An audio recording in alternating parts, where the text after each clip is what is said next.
Ha, Mahmudda bolalar futbol o'ynayapti ekan. Skameyka nimadir bormi bir eshitib o'tiraylik bir pas. Bor, aka, mana. Assalomu alaykum. Va alaykum assalom. Alaykum assalom. Ha, ukam, bu yerda o'tiribsan. Bolalarga qo'shilib, ko'p to'p tepsang bo'lmaydimi?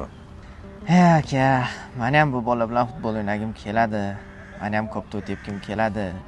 Lekin ko'p to'p tepganimda bolalar ko'rmisan, g'ilaymisan deb haqorat qilib qolsa, ko'nglim sinib qoladimi deb qo'rqaman-da aka.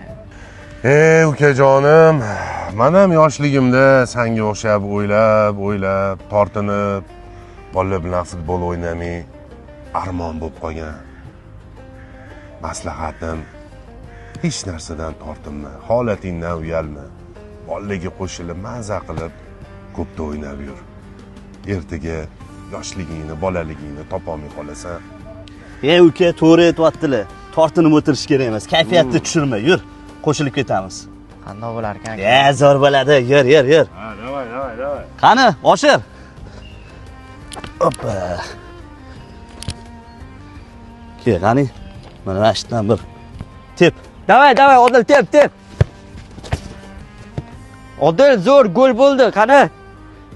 Uka, gap yo'q. Ko'rdingmi? Komfort zonangda qolib ketmasdan jamiyatga qo'shilib turishning ham foydasi bor, uka.